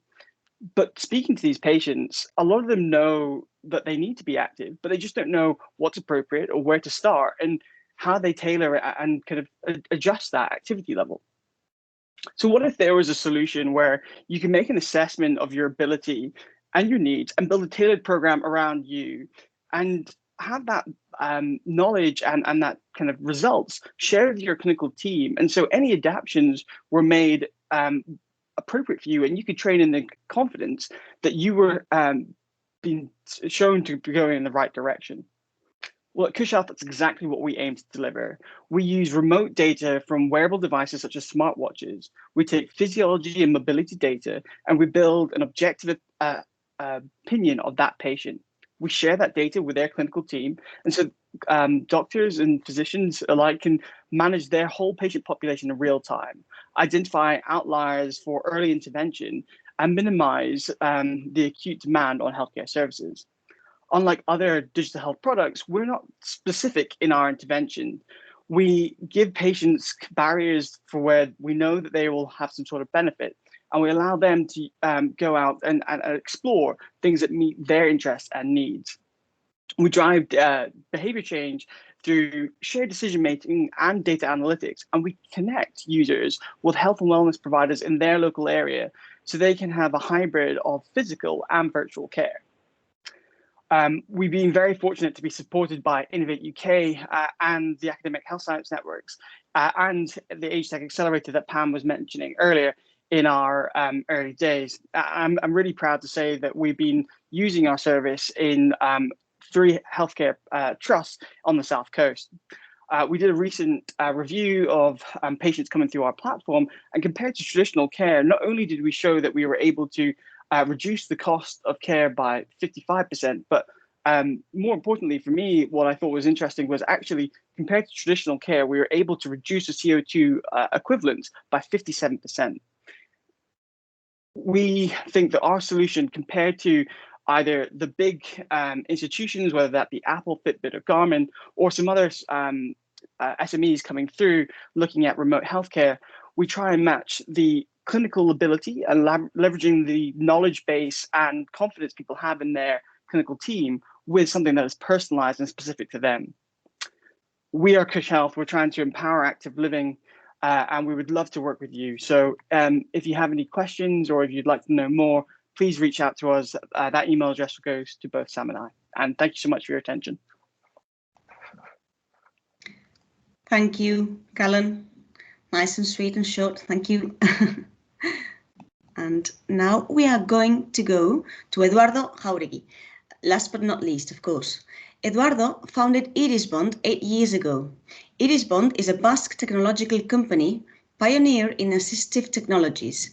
Irisbond's advanced software algorithms based on artificial intelligence capture the movement of the eyes and translate it into precise movements on a screen.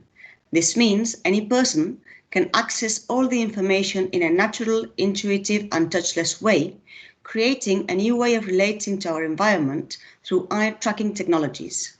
Eduardo founded Irisbond, his own business, after 16 years working on high-tech industries in management positions, leading technological innovation projects in the international market. As he sees it, passion and a bit of luck are enough for success. Eduardo. Thank you very much, Maria. Can you see my screen? We can see your screen, yes. Okay, thank you. So I will be fast. So just I would like just to share with you, all of you, how eye tracking technology can help to prevent and treat aging in the distance. We are a company, technological company, experts on eye tracking, based in Basque Country, and that has been integrating our technology with several partners for several applications such as assistive technology or industry or smart homes. Our technology basically is an eye tracker device connected to the computer that enables to track very accurately any application over Windows, iOS or Android, or even a technology that can track any tablet or mobile with your eyes using only the embedded camera of the device. In the medical industry, we are already working with our eye tracking technology, basically working together with different hospitals to support them in the treatment and diagnosis of different diseases. In the UK, we have been working with Smartbox, partnering with Smartbox, which is an assistive technology company that now is part of the CareTech group, providing assistive technology solution based on eye tracking to the NHS. But we believe and we are promoting other medical uses for eye tracking. How? Basically in the diagnosis and treatment.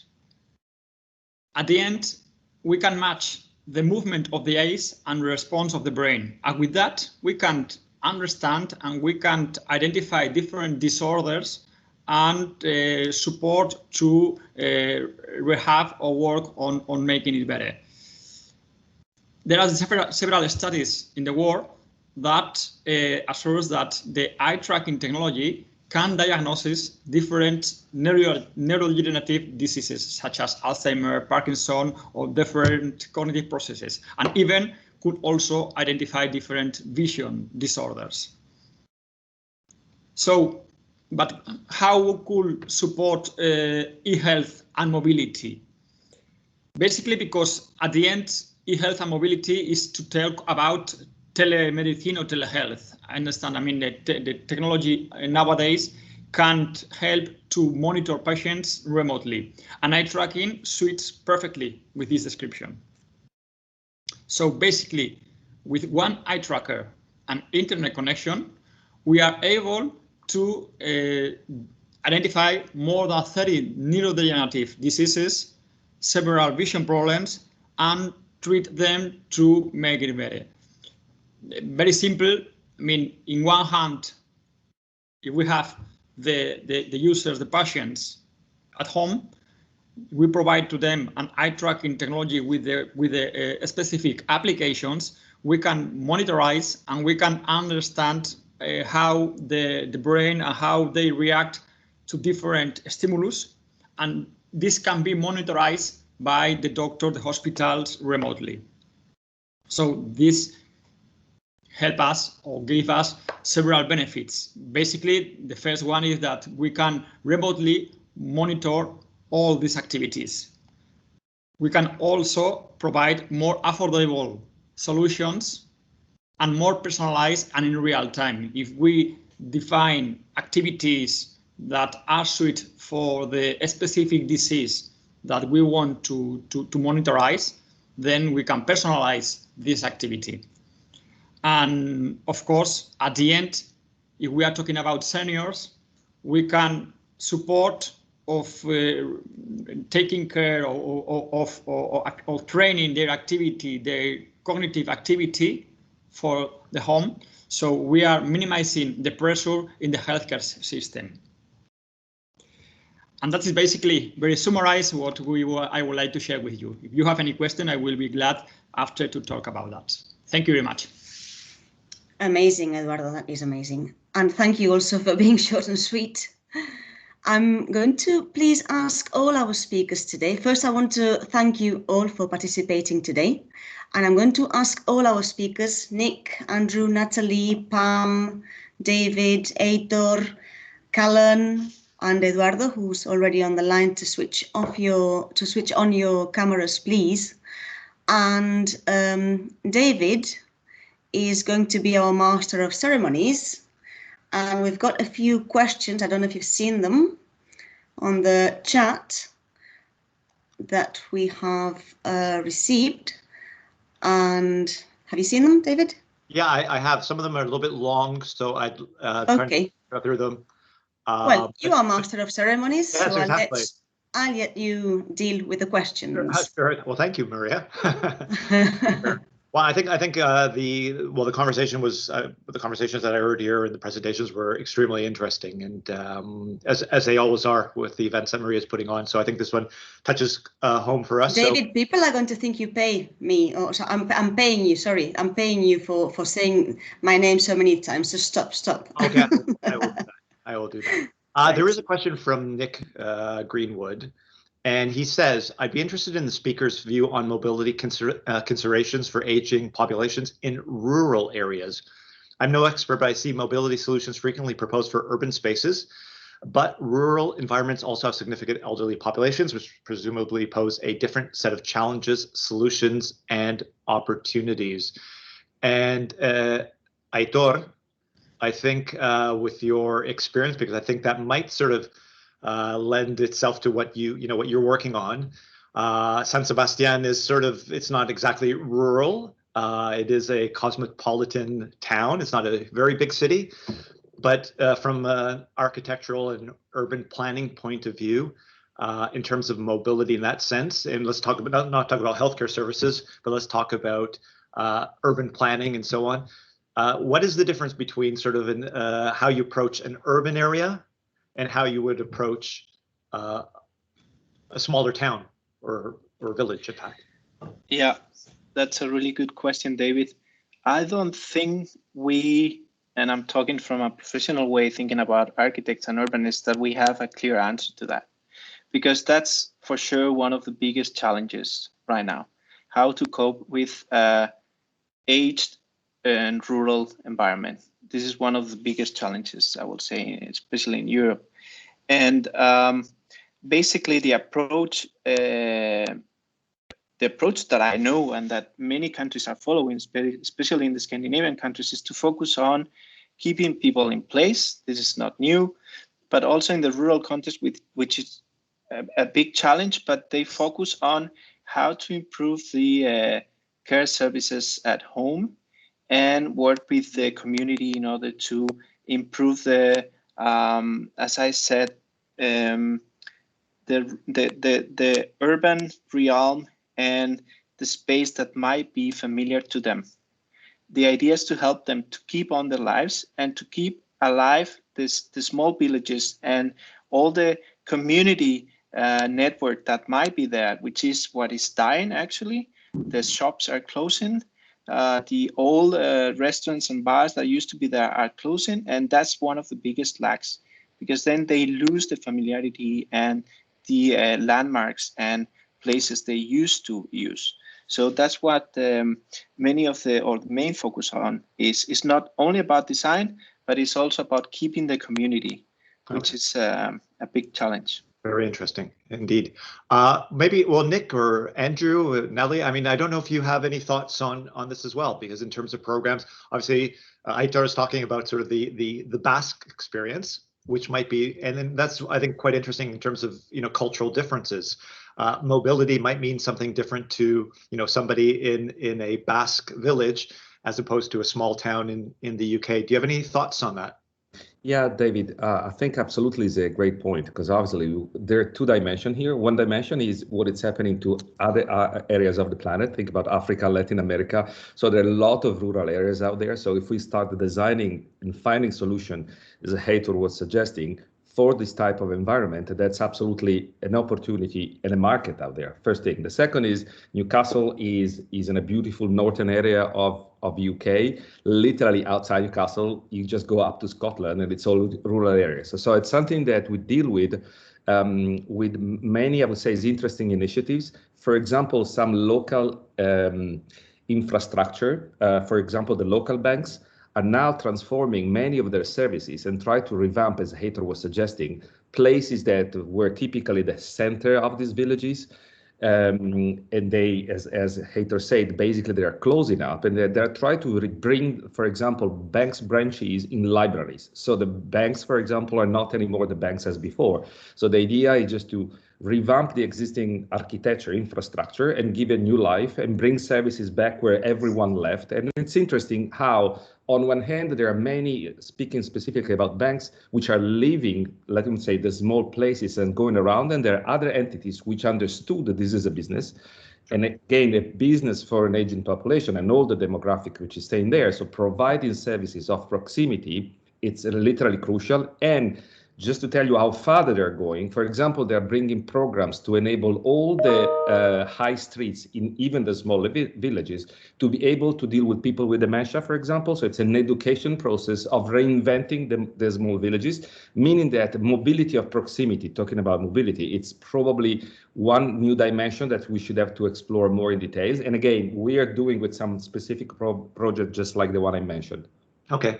Andrew, Nelly, do you have any thoughts on that? How's what you guys are doing directed? Is it directed towards helping with that issue? If I may just hop in, I put a response in the yes. chat earlier, but yeah, definitely something that we think about a lot from the Catapult, and the nuances of place and how there's no one size fits all approach to any sort of intervention.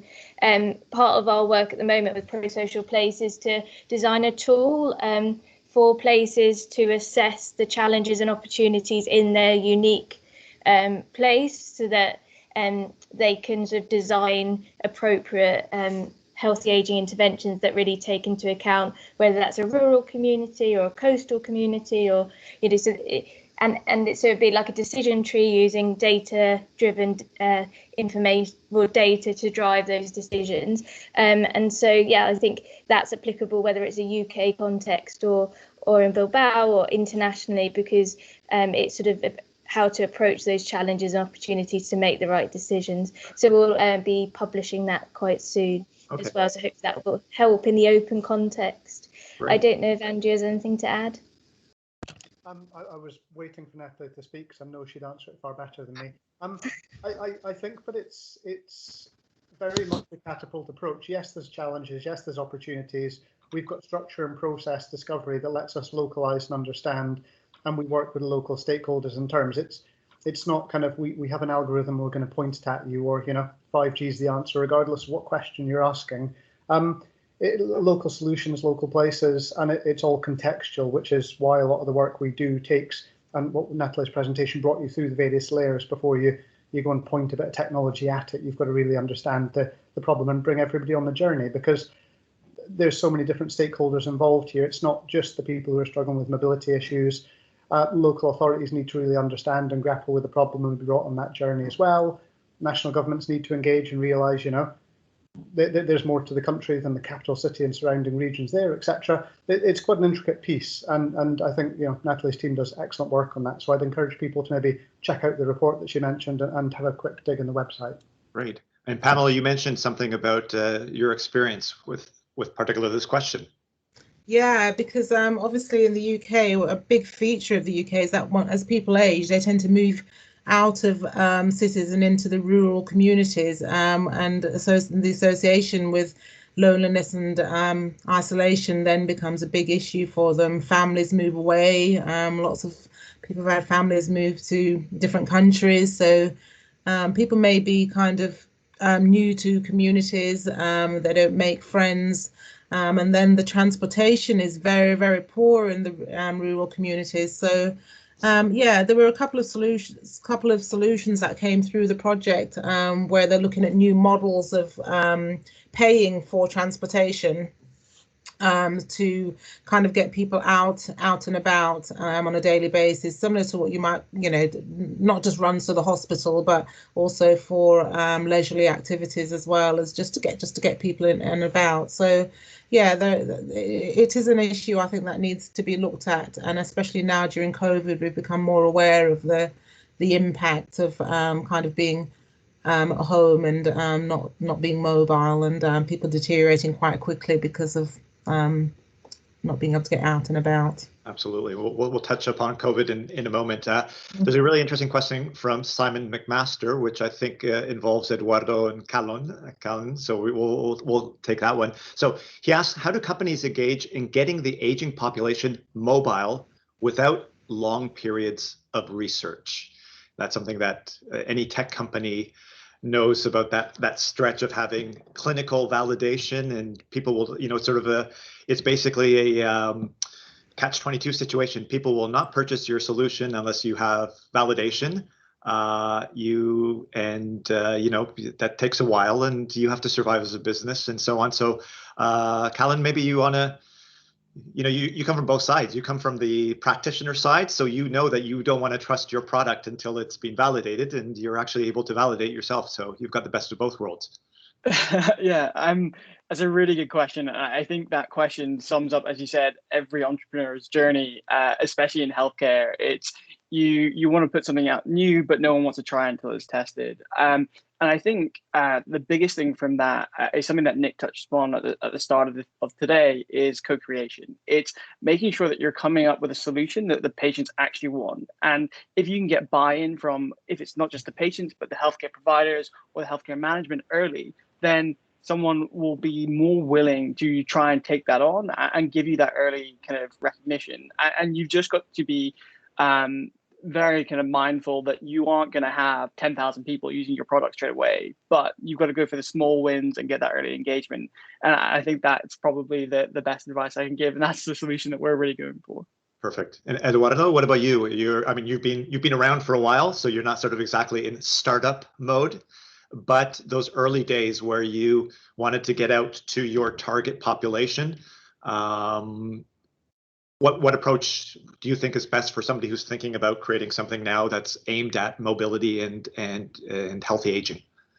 Yeah, sure. I mean, if you are an innovative company and you are providing innovative services and solutions, I mean, you need to invest in innovation as well. So I think it's important also to balance the revenues and the innovation rate, because at the end you need to survive as well. So I think it's very important also the support of the public institutions, the public and private cooperation, as Callum said, is key.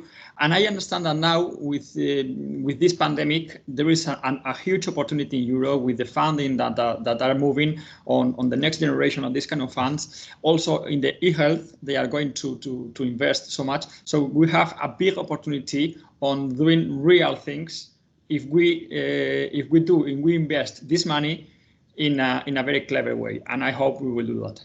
Okay, well, that's a good segue into probably my final question, which would be COVID. Is it an opportunity, as you say, and how's it affected mobility in general? Obviously, it's had a great effect.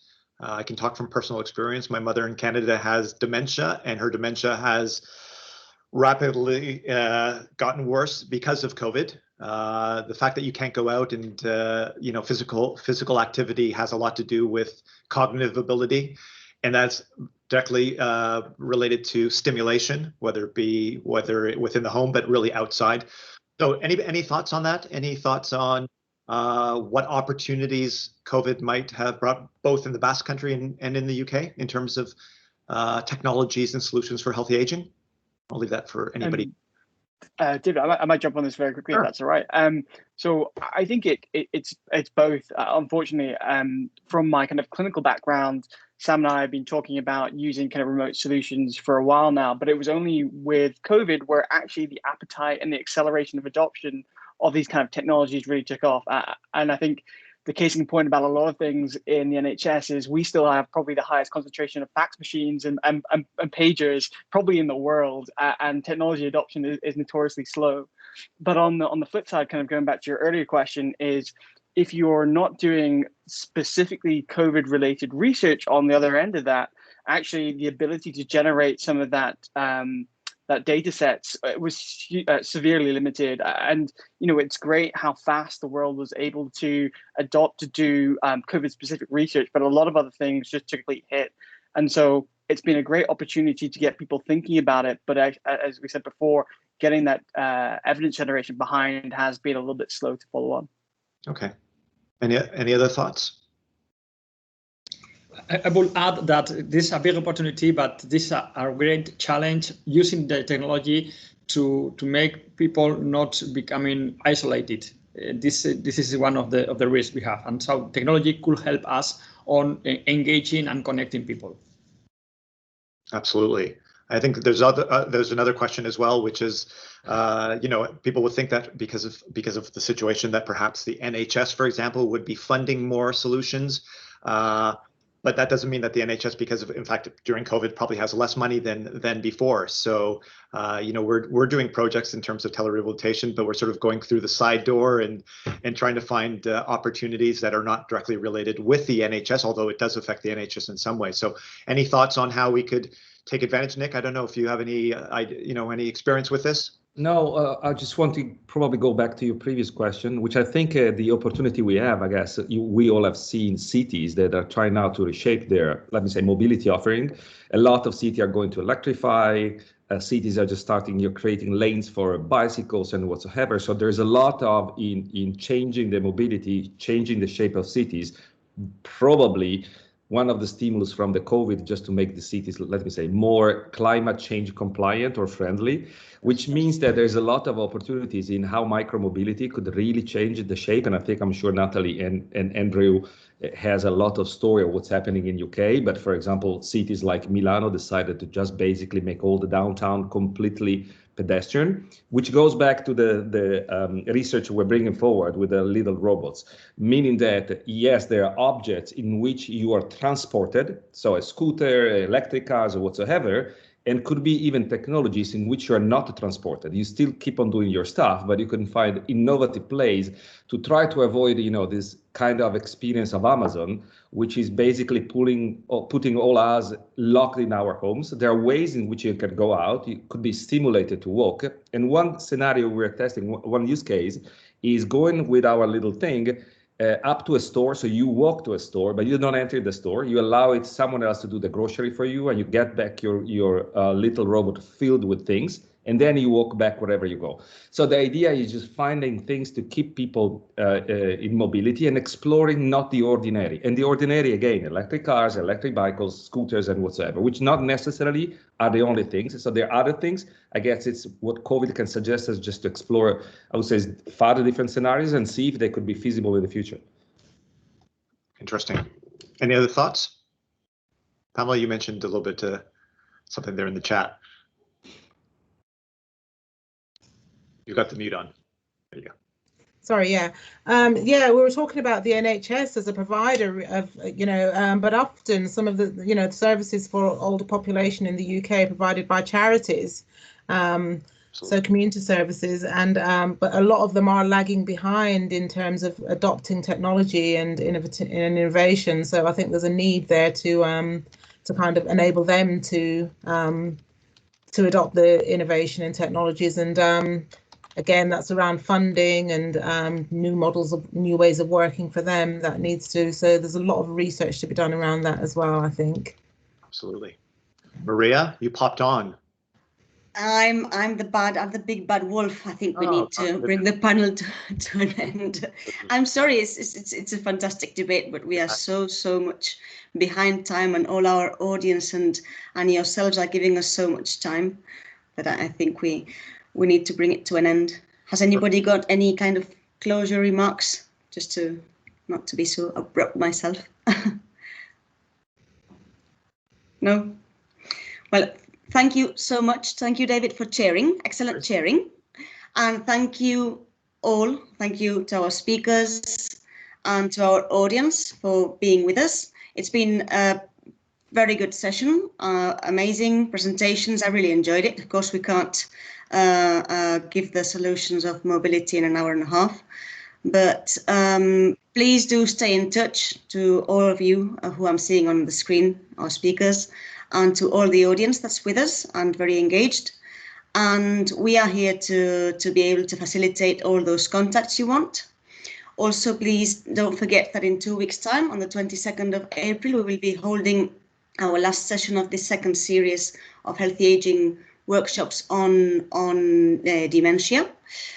And then in another 2 weeks, on the 6th of May, we will have our networking session.